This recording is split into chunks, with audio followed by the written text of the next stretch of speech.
Hello everybody and welcome back to another video. I'm SocietySucks and today I'm checking out the wackiest mathematician you've never heard of by BlueJay. I don't know for sure, but I think I've watched a video by Sam O'Nella on a crazy mathematician. So this might be the same guy, but I've watched that like 2 years ago, so I probably don't really remember anything from it. So let's just see who this guy is. Oh, hello there. I was just musing over the memories of my dear Alex's childhood. Oh, how cute. His first science fair. He was oh so nervous to present his work. I mean, I couldn't hear him. I was watching from 20x binoculars from across I-95, but still, I could imagine. That's creepy. You know, the mind of a child is a beautiful thing. Take our little Timmy here. His young brain not but a fresh slate, primed and ready to educate, rendered free of malice, for your hate. The whole world is new to him, his name just a pseudonym. Each day a brick of experience that builds him to an eponym. That's right, he's just so stupid. And so naturally, this pathetically pliable flesh blob of neurons is enticingly ripe for manipulating. But that's not just my opinion. It sure was is. Precisely the hope of one 19th century mathematician who conceived the world's first jungle gym for the purpose of developing a child's brain to comprehend the fourth dimension. That's right, class. Today we're gonna learn about Charles Howard Hinton, eccentric inventor, pioneering sci-fi author, and one of the wackiest and most influential mathematicians you've never heard of.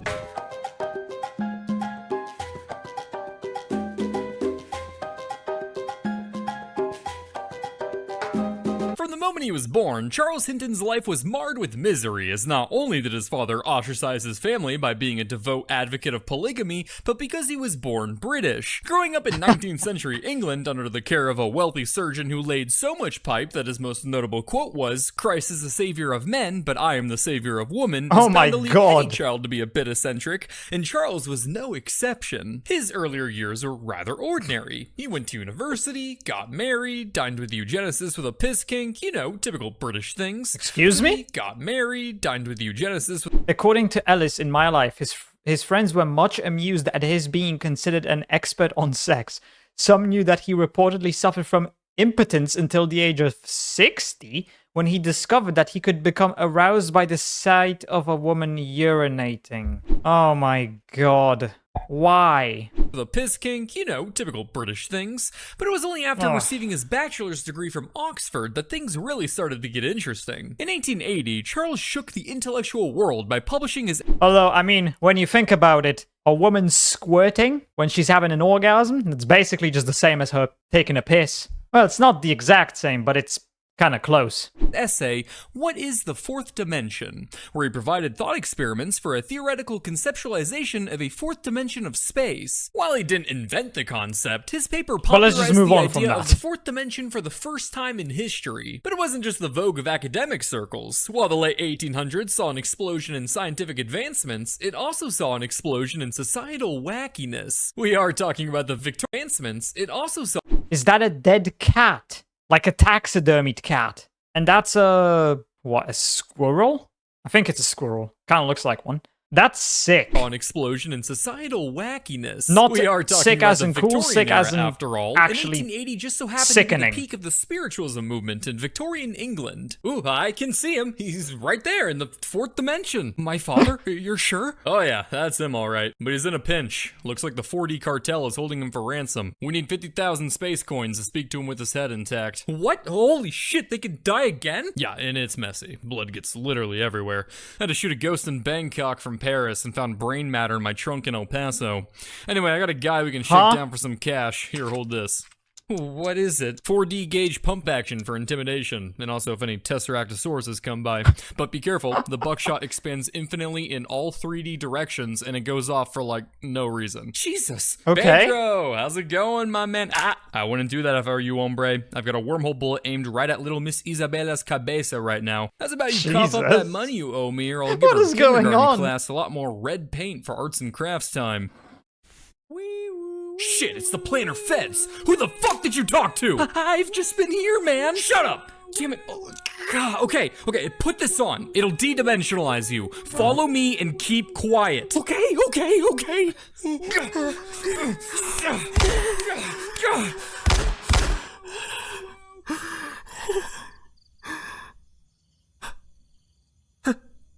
Is it over?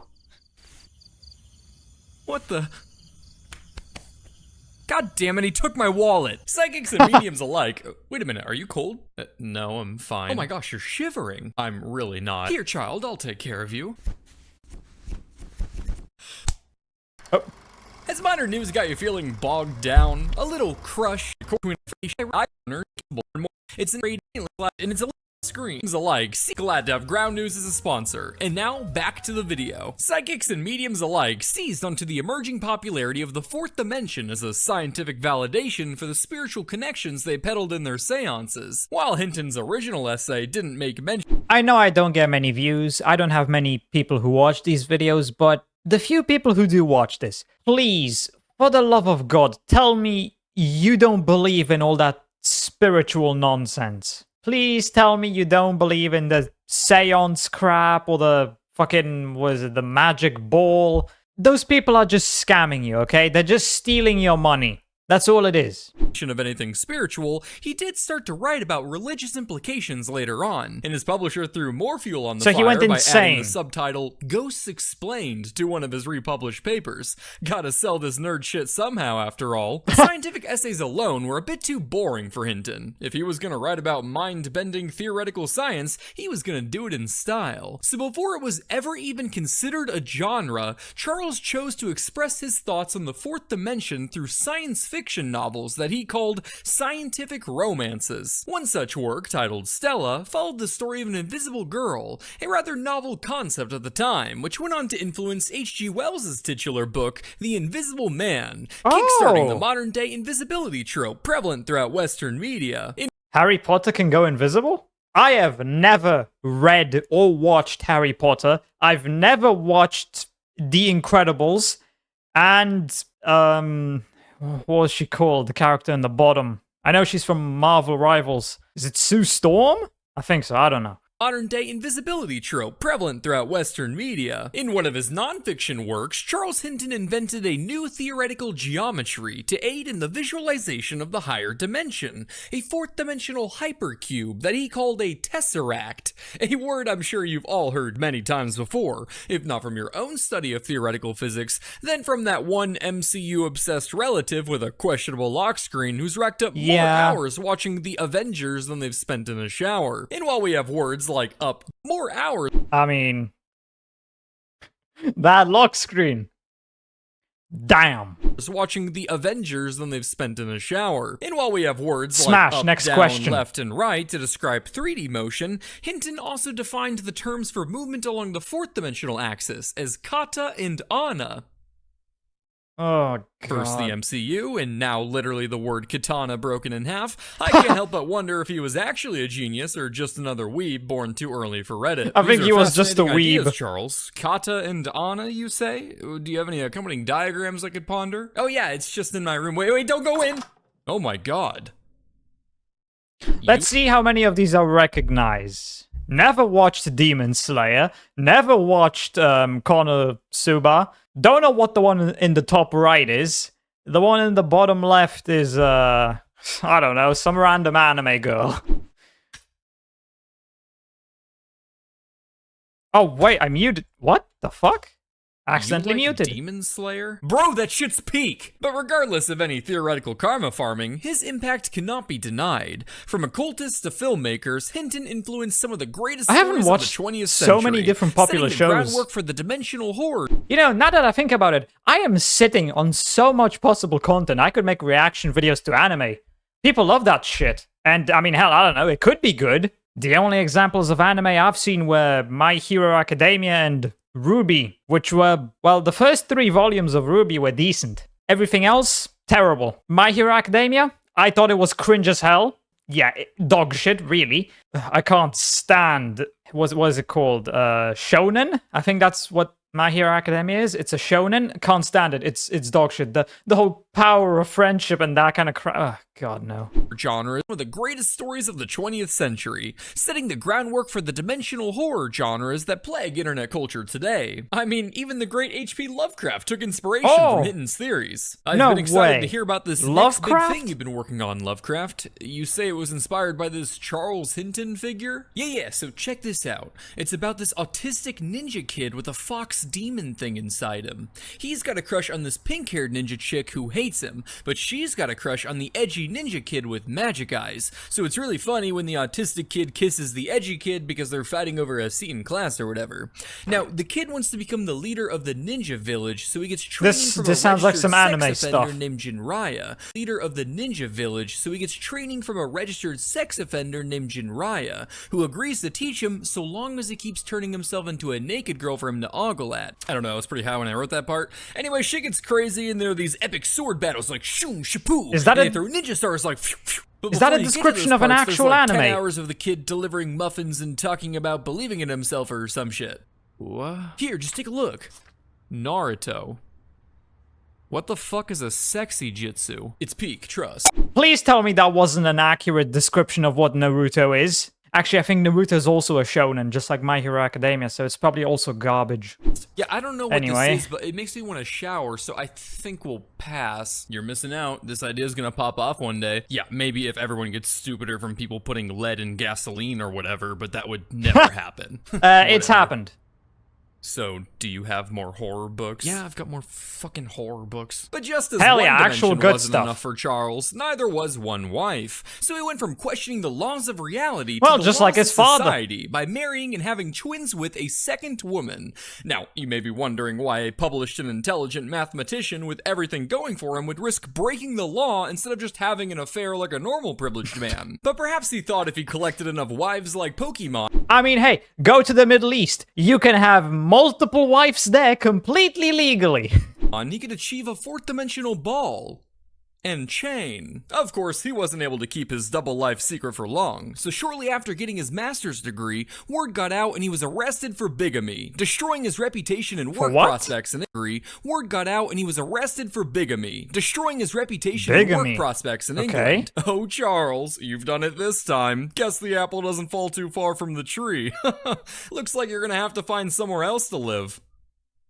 Huh, Japan? maybe he was a weeb. Hinton fled to Japan with his first wife and kids, where he found work as a headmaster at Wait, with the Victoria Public first? School. It was here that he had his fourth kid, well, with this wife at least, and it was also here that he came up with a theory. Hinton hypothesized that since we humans spend our lives moving in 2D planes, such as from point A to point B on a road, that if a child were to be raised to move intuitively in 3D space, they would be able to conceptualize the fourth dimension. Now, one could accomplish something like this with a whimsical series of trebuchets peppering the clouds with toddlers, but that would leave a child a bit more 2D instead of 3D, and thus unable to articulate their newfound enlightenment. So to test this theory, Charles... Would the child really be 2D? I mean, it would kind of just blow up into red mist. Although I suppose there would be a splatter on the ground too, so yeah.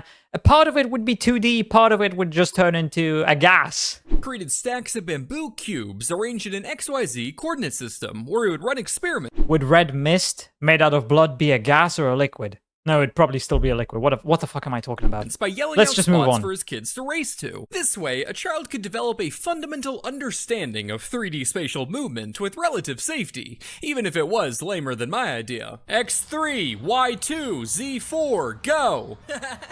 X1, Y4, Z2, go! Garage fridge, go! Blue ribbon, go! Pour in mouth, go! Dad, can we stop now? No! You're learning math. Now cigarettes, CVS, Second and Girard, go! Despite his efforts, it's a universal law that creatures inhabiting one dimension can't perceive the dimension greater. 2D Sonic, for example, can't see the third dimension, just as 3D Sonic struggles to grasp the fourth. For more information on this concept, Google Sonic Rule 3-4. But because they were essentially playing the 19th century equivalent of Minecraft, these drills ended up being more like playtime for the kids than rigorous science. So much so that Charles' youngest son, Sebastian, went on to patent the design later on in life, introducing the Jungle Gym to schools across America for the first time ever. While Hinton isn't around today to shout out coordinates, at least his fourth dimensional experiment can live on as a staple of any good playground. And who knows, maybe one day his experiment will bear fruit. We're gonna play in the Jungle Gym, won't. Mom. Alright boys, have fun. Well, look who's back. Did you kids have fun playing outside? We have ascended to a higher plane of being, birth giver. Time and matter Birth no giver. longer bind us to their laws. We've grown beyond the music It's no longer mother and father, it's birth giver and sperm donor. of this play you speak of. Aw, you boys are too cute. Now who wants some juice? I do. Of the apple, perhaps. After a few years, Charles left Japan for America, where he took up a job as a professor at the College of New Jersey, the school that would soon become Princeton. It was here that Hinton took a rather unusual turn in his career, as he found himself assisting the school's baseball team with a new invention. Utilizing his mathematical genius, Hinton designed and patented the world's first baseball pitching machine, which used gunpowder. Well, boys, what do you think? Terrible! This is the world's worst pitching machine! Well, at least I didn't invent No, it the seems world's like quite a first lot of bitching fun. Machine. The invention was a pitching machine! Well, at least I didn't invent the world's first bitching machine. The invention was impressive and versatile, able to adjust speeds from fastballs to no balls, and even featured extendable rubber appendages that could provide a light ball tap for stimulating curveballs. The device turned him into a pseudo-celebrity throughout Oh my America God. as he showcased its capabilities, which included striking out the entire Princeton team. The gunpowder gizmo would be short-lived, however, due to, according to the New York Sun, the fear it inspired in the batters. Probably due to the fact that the baseball gun resulted in multiple injuries. Who would have thunk? Charles would then leave his job at Who coulda Princeton, guessed? with some sources stating he was let go due to the pitching machine injuries. He had a few more jobs, teaching at the University of Minnesota, working at the U.S. Naval Observatory in D.C., and landing his final job as a chemical patent examiner. But Hinton never lost his fascination of the fourth dimension, as he continued to publish various works throughout his time in America. In April of 1907, Charles found Just himself let it addressing go the already. Society of Philosophical Inquiry in D.C. It's reported that the polygamous British mathematician made a toast to all the female philosophers before leaving the dinner, suffering a cerebral hemorrhage, and dropping dead in the lobby. This goes out to all the baddies out there. Keep up the philosophy and may your curves stay sexy in every dimension. Mr. Hinton, maybe it's time for you to go. Oh, hey, baby. Listen, I know we can't see 4D, but I can show you 1D back in my jungle gym. Oh no, look, he died of a sudden cerebral hemorrhage or whatever. That's crazy. Charles Hinton's life is interesting enough on its own, but throughout my research, I found myself just as invested in certain branches of his backstory outside of the died bamboo at, ones. what, 54? His family tree. If you thought Forrest Gump had a special gene for stumbling into so many events of historical or wacky relevancy, Oh, no. that gene was dominant in Charles' entire lineage. His dad, James Hinton, when he's not being remembered for his woman spelunking, is often associated with Jack the Ripper due to his connection to a potential suspect of the serial killer. Charles' No. wife, the legal one, Mary, had the maiden name of Boole, as in George Boole, the creator of the Boolean logic that laid the foundation for the information age that's allowing you all What to the sit there fuck? right now and watch the Subway Surfers gameplay under this video on TikTok. Charles' sister Ada was a fashion influencer and dressmaker who thrived at the forefront of the rational dress movement, working for some of the most beautiful stars of her time.